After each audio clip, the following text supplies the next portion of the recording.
Great, you are, Seth. Right. Order the meeting of the Madison Public Schools Board of Education advised from the. Pledge allegiance to the flag of the United States of America and to the republic for which it stands, one nation, under God, indivisible, with liberty and justice for all. Thank you. As is often the case, our number 2 item is our school and community session. Do we have any public participation? Nobody. Okay. Next is superintendent's report, Dr. Cook. Yes, thank you to the board for flipping things around tonight. I think it worked out really well, so I appreciate your flexibility with everything. We did not have our student reps join us tonight because I knew it was going to be a short meeting, but you will see one later. So great stuff at our 7 o'clock meeting, probably one of the highlights of the year coming up.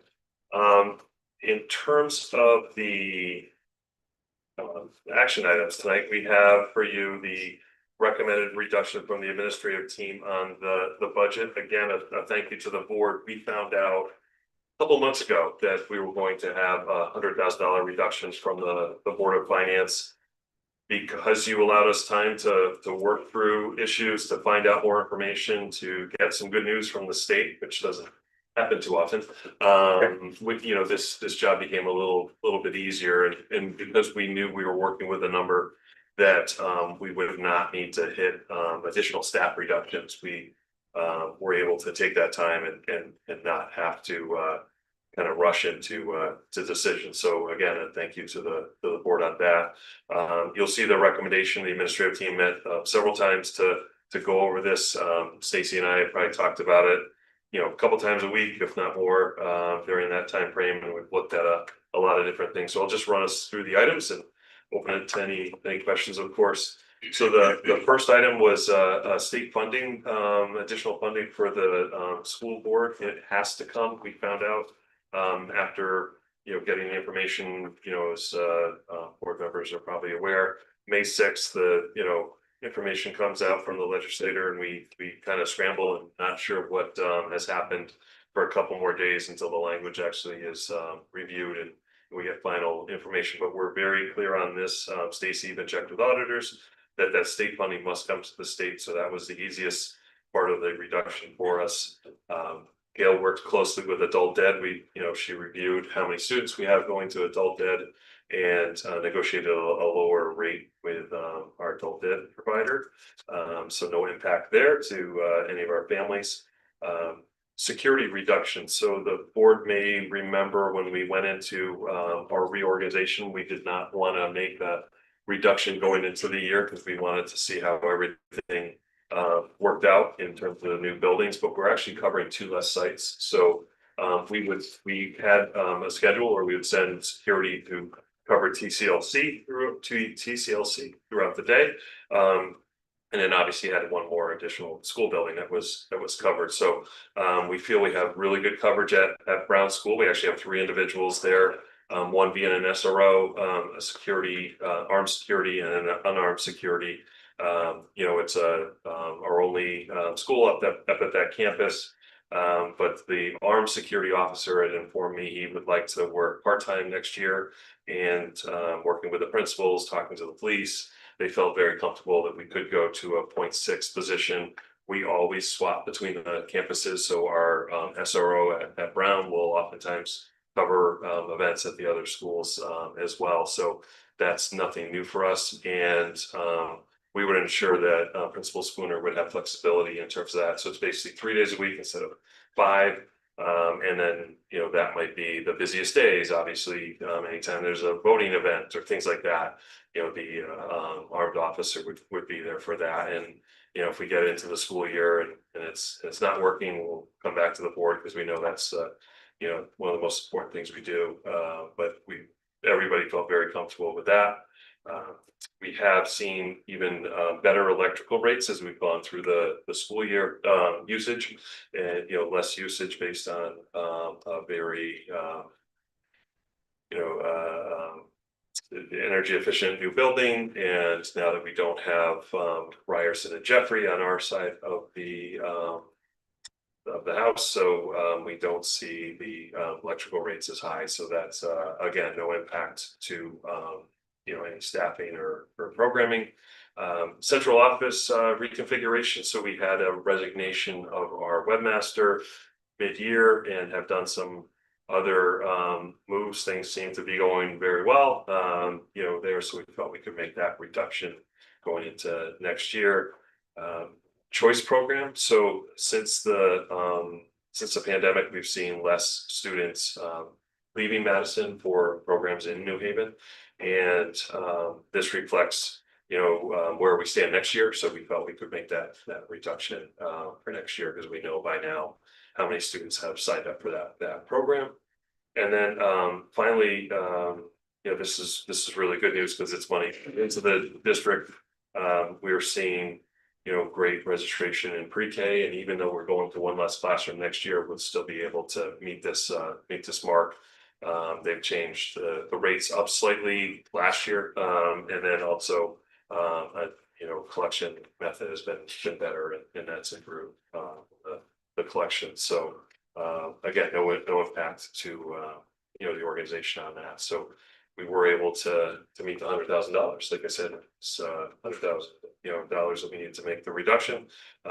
It wasn't easy. It took lots of meetings, it took lots of time, but it was much better than we had to make it on a quick basis. And Stacy, did I miss anything that matter? Okay, yeah, and thank you. Stacy's been right with us the whole time. We made a lot of the reductions that we make efforts on in the original budget. You'll remember some increased, decreased rates for some insurances that we did, and some lesser cost for things that Stacy's worked on. But this is where we stand right now. Okay. I just want to first of all thank you both and congratulate you both for finding ways to administer these cuts that stay away from educational programming. I think that's very important. There's clearly some smart thought behind some of these. Security always worries me. I just want to make sure there's parity in the security between Brown and Neck River. Will that still be the case? Will there still be parity? There's more in Brown. And the reason being is location and the fact that it's by itself. So we have staff that share between the other buildings right near each other. So Brown will still have more next year, and I think that there's rationale for that. I feel like there's pretty strong rationale why we do that. Right. But again, we do share. So if someone's sick at one building, we'll send somebody else. We've contacted Madison PD at times, like voting day, other days, to provide additional assistance. They always do. They're fantastic. So we do feel pretty comfortable with that. Thank you. If I may, That's a good question. Yeah.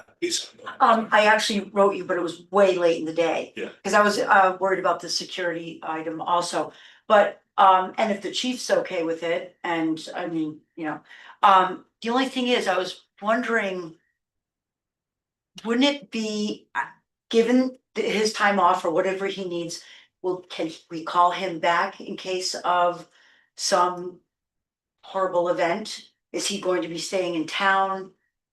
The person that's going part-time? Yeah, is So he an officer? I'm sorry, is he a resident of Madison? I believe he is. It's Officer Bull. He's been up there for I a know. long time. Okay. He approached me and said he was going to go part-time or retire. I was thrilled to hear he wasn't retiring. If we were able to make this work, but I kind of see this as a situation where next week we have a couple, this isn't the calendar, but the principal's having a discussion with him, or in the next month we have a couple half days. Maybe those are the days you take off. You work these other days that are busier. We have more visitors coming to the building, things like that. Yeah. Or maybe one week we need you to work 5 days because we have a lot going on, parent conferences, whatever the case may be. But they have a good relationship with him, and he's around, available. How much it's just we would lower the budget impact to about 0.6 from the 1.0. So when Bull is not there, there's one armed officer. Yes, we'd have our SRO on campus.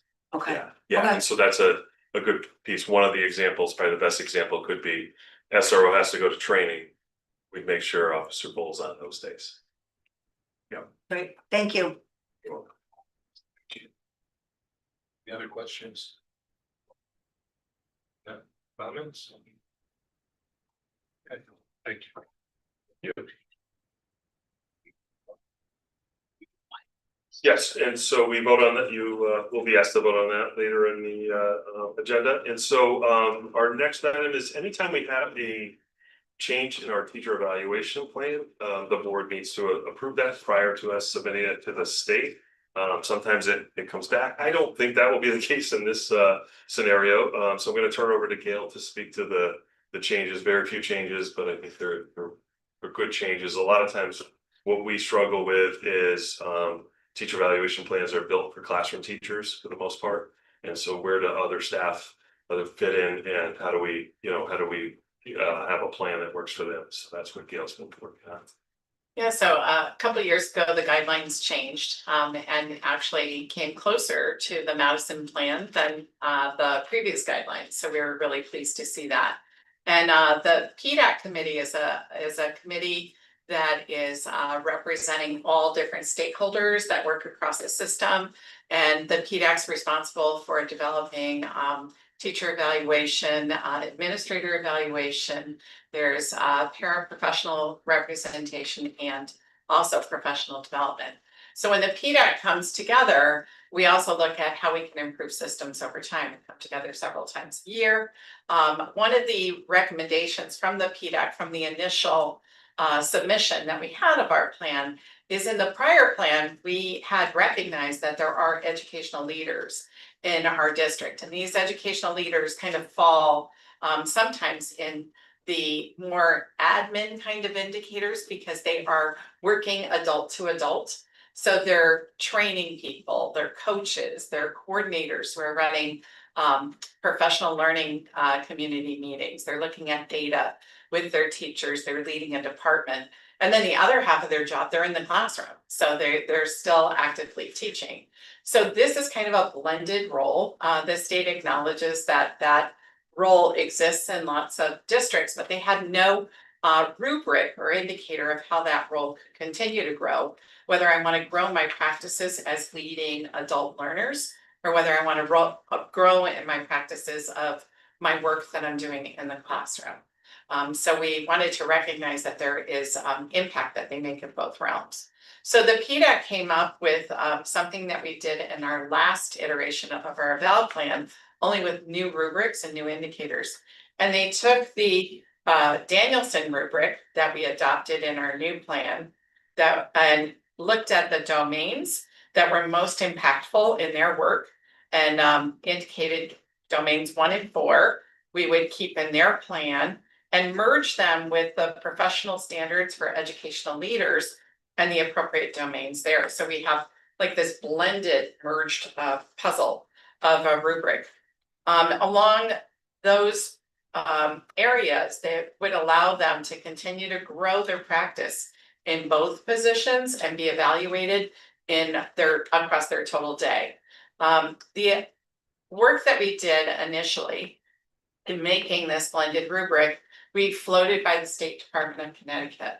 And the State Department reviewed it, and we said if we were to submit this formally in our plan, would you accept this merged rubric? Because they were both scientifically based, they said yes. And they also offered this Maryland resource to us that they felt would be helpful in our plan and also guide improvement over time. So we included that as an addendum.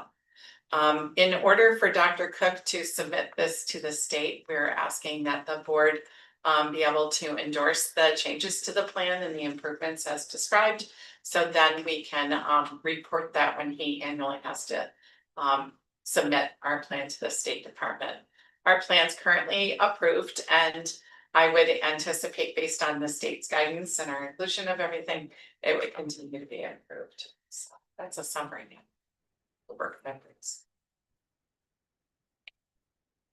Well, I just I know some members of the board have been on the board long enough to remember when we were at loggerheads with the state for a period of years on our teacher evaluation plan. And I'm very happy, as you said, that the state came close enough what we were promoting. And I'm also thrilled to hear that they kind of pre-approved these adjustments, so.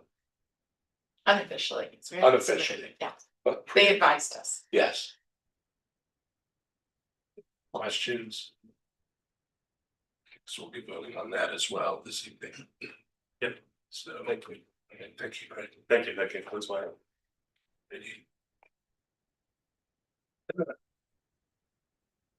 Any board member comments? Comments, no, going once, going twice. Audience response to information presented, no audience. Consent agenda, I need a motion to approve the consent agenda. So open. Keelan, do I have a second? Seconded by Lisa. Thank you. Any discussion, questions? All in favor, aye. Aye. All opposed, nay. Any abstentions? Motion carries 7-0. Okay. Action item 8. I need a motion to approve the revised teacher evaluation plan as just discussed. Seconded by Kathy. Thank you both. Any questions or discussion? Going once, going twice. Okay, all in favor, aye. All opposed, nay. Any abstentions? Motion carries 7-0.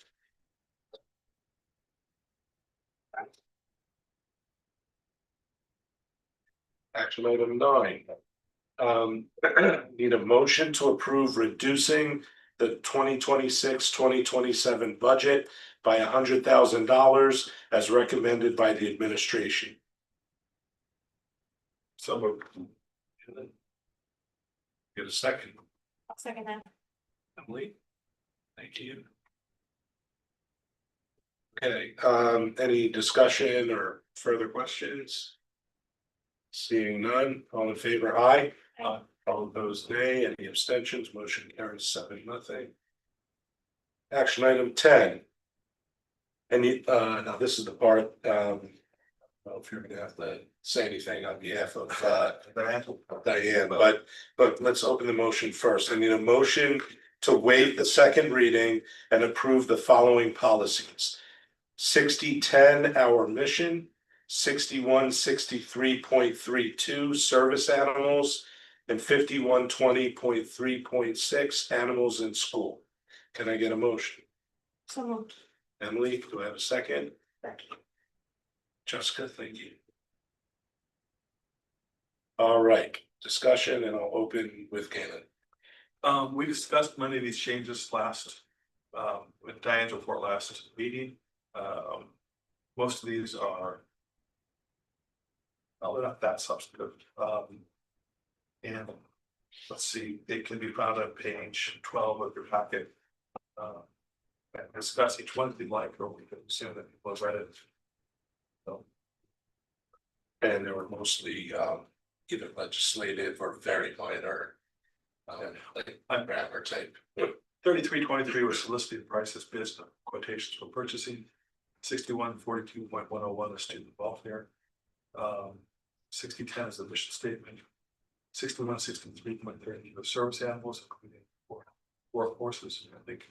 5120.3.6 animals in schools. That's the packet. Any other questions? Seeing none, all in favor, aye. Aye.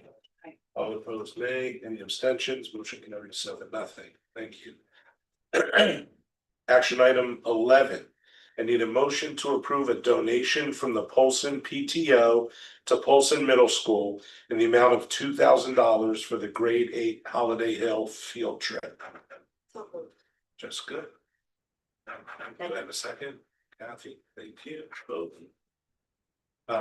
Any discussion? I'll start with thanks for the wonderful donation again.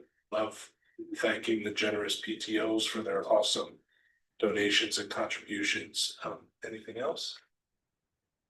All right, all in favor, aye. Aye. All opposed, nay. Any abstentions? Motion carries 7-0.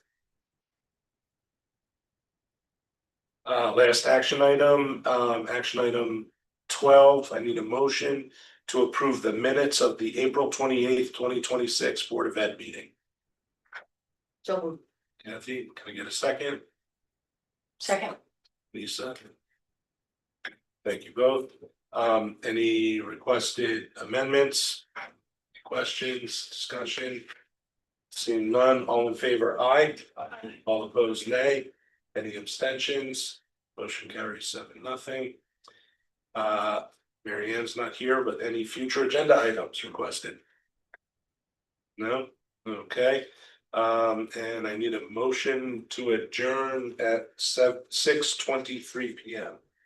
So moved. Kathy, do I have a second? I'll second. Emily? Both? Discussion, no, all in favor, aye. All opposed, nay. Any abstentions? Motion carries 7-0. We are